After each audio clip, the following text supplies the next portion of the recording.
Hey guys, welcome back to the channel. In today's video, I'm going to be having a look at what's in my bag and the camera gear that I use. I'm going to be covering cameras, lenses, drone, gimbal, what else? My filters that I use for landscape photography, a couple of the mics that I use, and also like my iPhone and my other cameras that I have. So let's get on with this because it's going to be a little bit of a long video.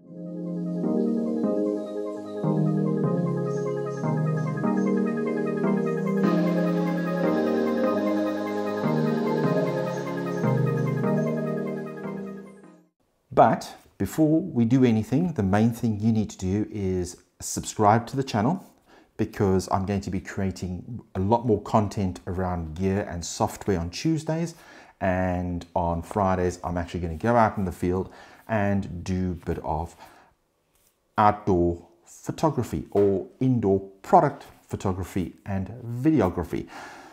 Naturally, we're in lockdown 3 in the UK, so we'll see how Fridays pan out. But nonetheless, let's get on with it and let's talk about the different gear. So, I'm a Sony shooter. I do mix it up, trust me, you'll see. But my main camera that I use for photography is my A7R III.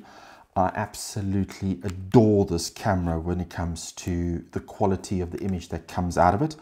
It is by far the best image quality camera that I've ever owned. I have no intention of upgrading to the A7R IV because this does everything that I need, and by having that higher megapixel count of the A7R IV, it just doesn't warrant the extra workflow to what I'm actually doing. So I've had this camera for about 3 years now, absolutely love it. I've added the battery grip because I do a lot of portraiture work, so having a battery grip is essential when you're doing portraiture, but also when I do landscapes I can tilt it to the side, and then I know that I've got 2 batteries inside here, so this gives me a lot of power. The extra 2 batteries give me a lot of power, so I know that I can go for however long during the day. This is a full sensor camera if you are not aware of it. As you can see, there's the sensor, beautiful full frame quality that it gives. And this is not the only Sony that I have. So eventually got that on. I have the A7R III, but I also have 2 A7 IIIs. So currently I'm filming on another A7 III with the 35mm Sigma 1.4 art lens that I'm shooting with right now. And I absolutely love the A7 IIIs when it comes to video as well as photography. When I do a lot of family photos and that, then I definitely flick over to the A7 III purely because it's 24 megapixels. The file size are a lot smaller, and yeah, I just make things funky within the A7 IIIs. I've also added a battery grip onto this one. That's purely just to give me extra power for during the day. I do a lot of B-roll with this camera. My main rig that I've got there. I tell you what I'm going to do is I'm actually going to flick over to my iPhone and I'm going to show you exactly how I've set my rig up over there. Excuse the kitchen, but yeah, so we've got the A7 III with the 35mm on over there, and it's got a cage and it's got a battery and it's got a grip on the side, and then I have my screen. I've turned my screen off for now because if you use a monitor on the A7 IIIs, it turns off autofocus tracking, and we need autofocus tracking, so I just use it to set it up and move on. So those are my Sonys, which are phenomenal cameras. My next camera that I absolutely love, and I bought this camera purely for photography, and that is the Fuji X100F. This camera is I don't know how to say this, but I'm absolutely in love with this camera. I love this camera's quality. I love build quality. I love the image quality that comes out of it. I've added a couple of things. I've added the lens hood in front here because they don't come with the lens hood. And I've added a thumbnail rest or thumb rest, if you want to call it that. And then I've added the red button for the shutter. I shoot with all my cameras. You'll see that I have the Peak Design straps added. I have a couple of Peak Design straps that I use that I shoot with all my cameras, and that's one of the accessories that I 100% believe you should have, is have good straps that will last you for years and years and years if you look after them. This is a new camera that I've brought into my arsenal, and what I've done is this camera is not for client work in any way, shape or form. This camera is purely for me and family photos. Instead of carrying around the A7 III or the A7R III, there's time and places for that, but the 23mm lens that is on this crop sensor gives you about a 35mm equivalent, and it does what I needed to do. And what I've done is I've actually set up some film stock emulations within the custom settings. So I can do a Porta 400, I can do my chrome, the Fujicolor chromatic chrome simulation, and I've done a whole bunch of others that I just absolutely love and adore. That's the reason why I shoot this, and it's a bit of like a rangefinder style. And the reason why I bought this is because I didn't want to go and spend £4,000 on a Leica, so I bought a Fuji, and I love the colors in a Fuji anyway, so I'm quite happy that it worked out for the best. I'm not going to touch on too much on my next camera. This is just a GoPro 7 Black Edition.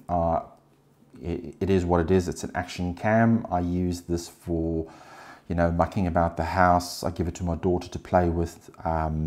When she goes swimming, we can put it into the pool. I can strap it on me, or I can put it on my head and capture those moments.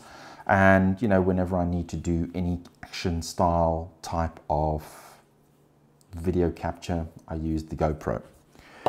My other little camera that I do love using for video is the DJI Osmo Pocket. This is the first edition. Quite happy with this. I love this little camera.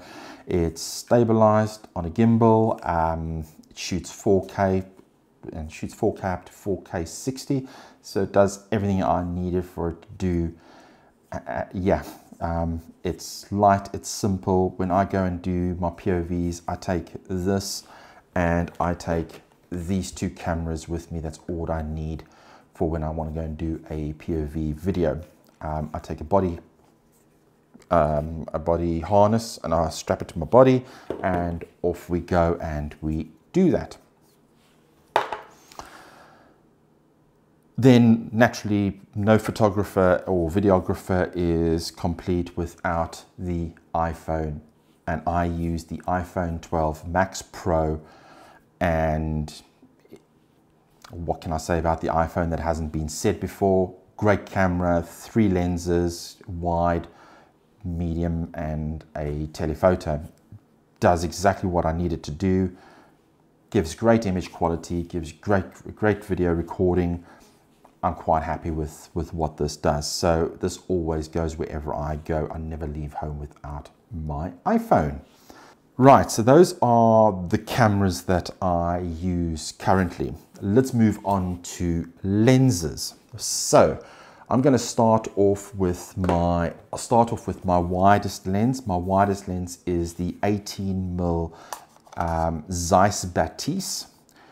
I love this lens. This lens is absolutely phenomenal. I cannot falter this lens in any way, shape or form, and there's a reason to this.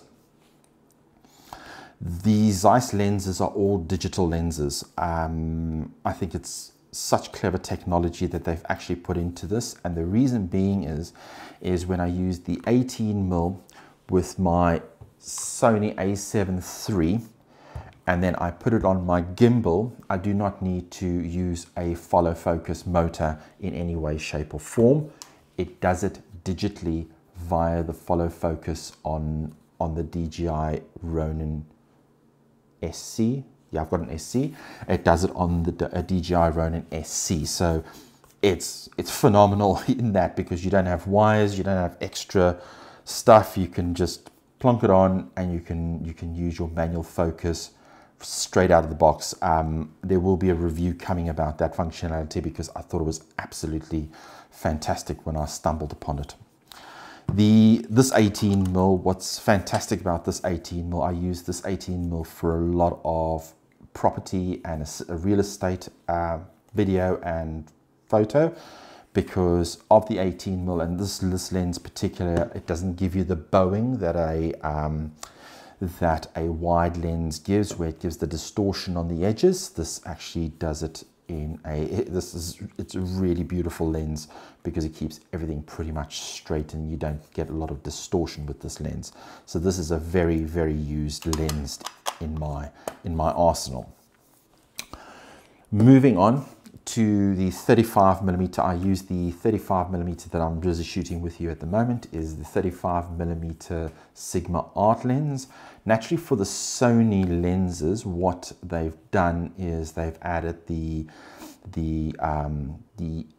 adapter at the end that comes out of the factory like that, and it just makes the lens a little bit longer. It's a heavy lens, but it's a very, very good quality lens, so I'm not giving you any issues there. You will also see that with all my lenses, excepting one, I shoot prime. I'm a prime lens shooter. I love primes, love the feeling, I love the quality, I love everything it is about a prime lens. My next lens is what you would call and refer to as the Nifty 50. This is the 50mm 1.8 lens. Fantastic street lens, fantastic portraiture lens. Overall, it is just a great lens to have. It's a cheap lens, it's not an expensive lens. You can get the 1.4 version. Sigma do a 50. You know, there's plenty of manufacturers that do the 50mm. I think this is a lens that you should just have in your arsenal. It is extremely light when it's paired up with the Sony bodies, whether you're using the A7R or A7 III without the battery grips. It's actually a really, really small camera package that you are carrying around with you. Highly recommend this lens. Moving on, we have the Sony 85mm 1.8 lens. Right, so this is where a lot of people will go, why don't you go 1.4? I love the quality that this lens gives. You've got the auto focus and the manual focus function button on the side, as well as the focus button. You can program this button on the 85mm to do whatever you want it to do. You can just program it. So if you want it to be, you know, to hold focus, or if you wanted to, you know, focus on the eye, you can focus on the eye. That's what I've got this, because this is my main portraiture lens. I absolutely love this lens for portraiture. It just has a very special quality about it when it comes to portraiture. Right, so that's the 85mm lens. My next lens is the Sony G Master.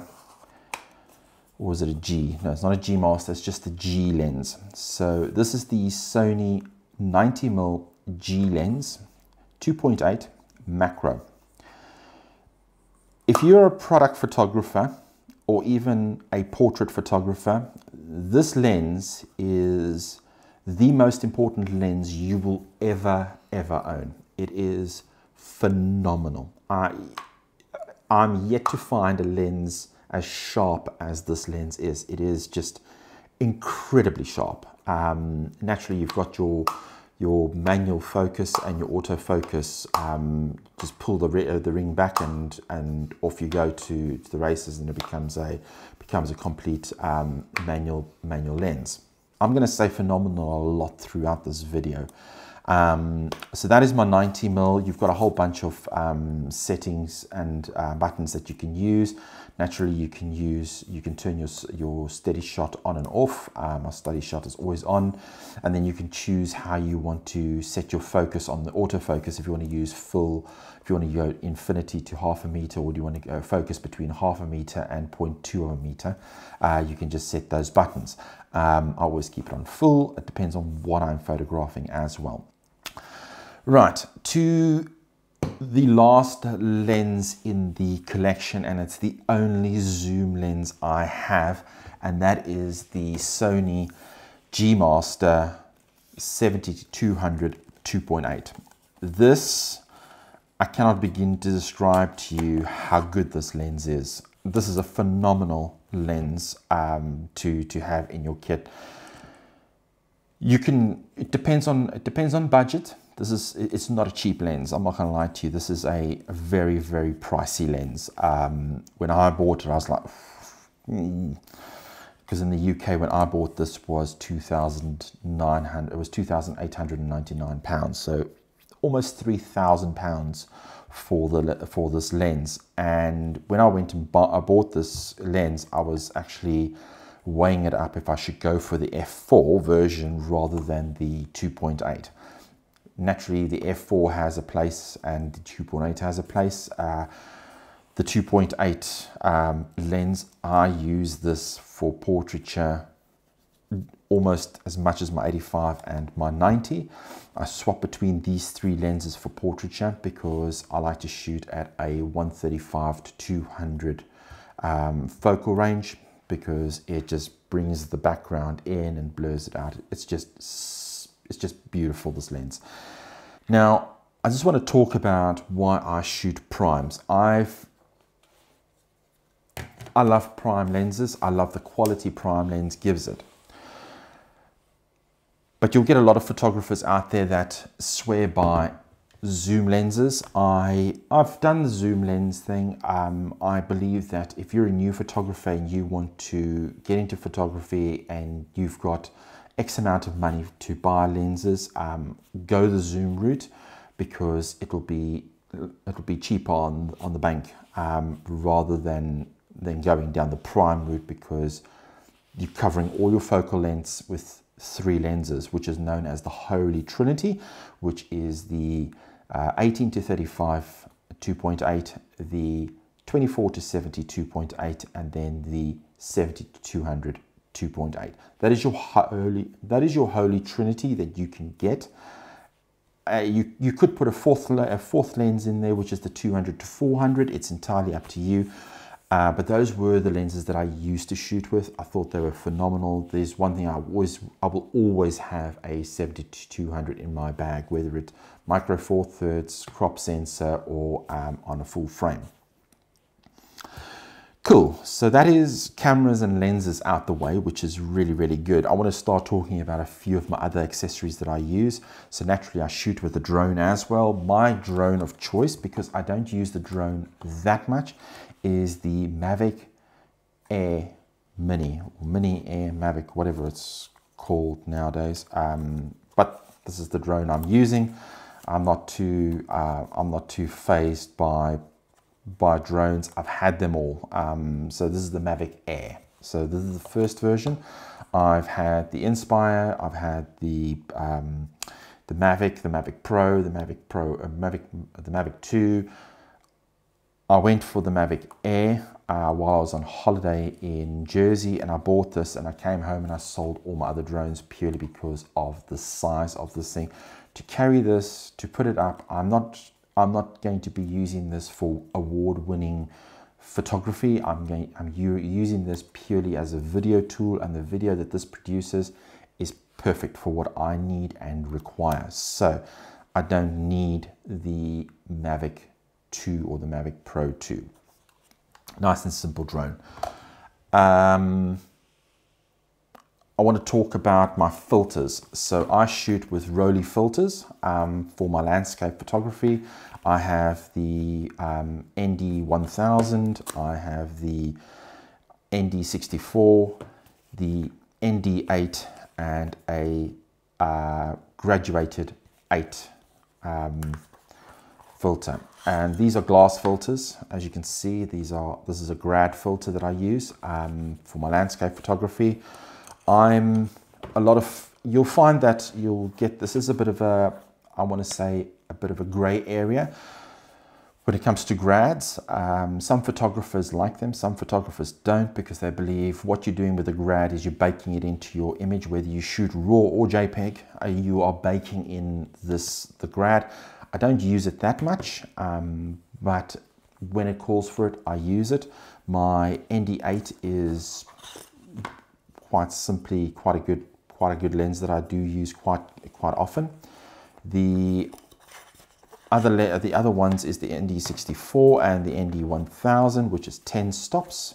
This is for my very long exposure. This is pitch black, as you can see. This is for my long exposures that I want to get the blurry water, blurry skies. This is the system that I use. Right, next, I shoot with the Ronin SC gimbal with a follow focus, and the reason that I'm using this is exactly what I said to you just now.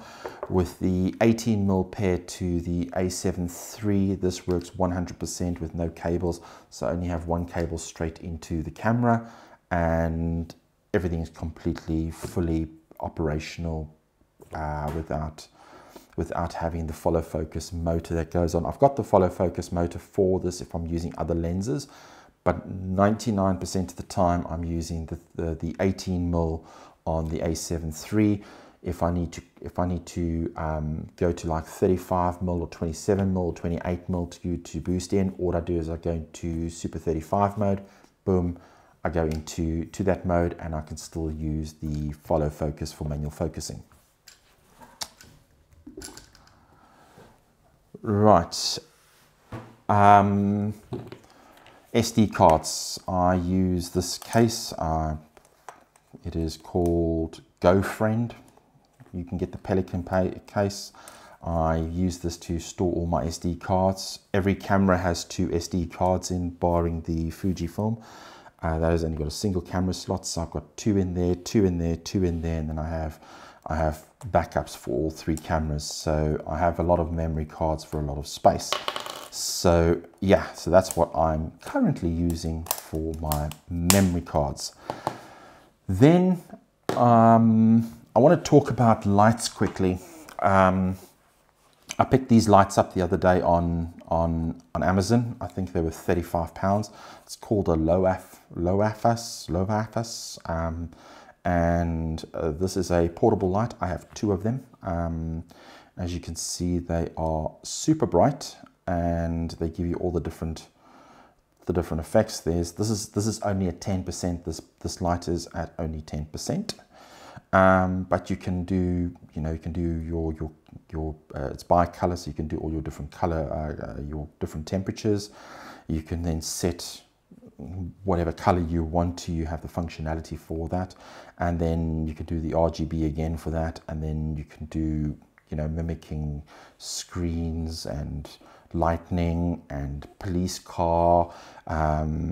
There's a party, and yeah, so there's a whole lot of colors you can use to this. £35. I have 2 of them, and I just bung these in my bag if I need them in a pinch, which is quite good. Then yes, I've got to stretch forward. Audio. So all my audio equipment is Rode. I shoot only with Rode equipment. So this is the Rode VideoMic Pro.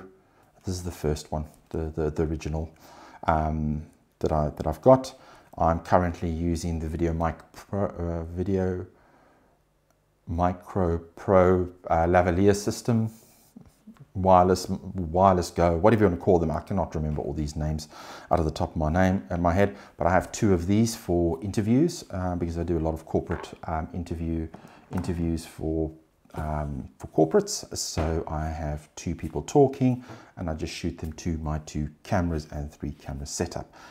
What else? Right, so now next we need to talk about laptops and iPads and how we edit. So currently I use the 2020 MacBook Pro. I've given this 64 gig of RAM. I have a 500 gig external hard drive that I edit from. It's just faster and quicker. It is a 1 terabyte internal hard drive. What else is special about this? Is the latest MacBook Pro accepting the M1. So this is the one before the M1. Super happy with it. This is really powerful. I have no problem editing videos and photos on this whatsoever. Yeah. One of my newest additions to my editing workflow is the iPad Pro 11. Yeah, iPad Pro 11, that's it, yeah. Got to remember all these technical names out of your head is really, really hard. I don't have a list of what my gear is. I'm picking it up and showing you guys exactly what's what, yeah. This is a really good iPad. I'm really enjoying the workflow on this iPad. It's got a USB-C connector. Thank you, Apple. That really does make life a lot easier and simpler. I'm not joking about that. That it actually does. I can plug my dongle that I use to put my SD card into this, as well as my MacBook Pro. 2 Apple products that use the same connector. I'm just absolutely blown away by that. Apple AirPods. This is, I personally believe, one of the best inventions Apple's ever made. I know that a lot of people are going to go, oh, but the iPhone. I personally think these Apple AirPods they're absolutely fantastic. This is the version 2, I think, or whatever. Yeah, so this is the version 2 version 2 of these. The version 1s are good, but they would only last around about an hour, hour and a half. These, 6 to 8 hours. I'm completely gobsmacked by the size of that. You can fit a 6-hour battery into it. It's just unbelievable. Anyway, I'm rambling on. What else is there that I need to talk about? I think I've covered off all my gear. I think we're at the end of this very, very, very long video. And thank you very, very much if you've stuck around all the way to the end of this video. I'm super impressed. And anyway, guys, if you've stuck around to the end, I really appreciate if you give my channel a subscribe. And if you can also do me a huge, huge, huge favor, if you give this video a big thumbs up and leave a comment in the comment section if you have any questions whatsoever about any of the gear that I've used. Also, if you've got any questions as to why I've not used a certain specific lens or a certain specific brand, just please leave a comment in the comment section. I'll come back to you. I'll give you my feedback. For example, with the 35mm, why I've chosen like the Sigma 35 instead of the Sony 35. I can give you a good comment as to that. Maybe that'll be the first comment. We don't know. So guys, no matter where you're watching this, be safe, have a good day further, and look after yourselves. Till the next video, I'll chat to you soon. Cheers, Bye-bye now.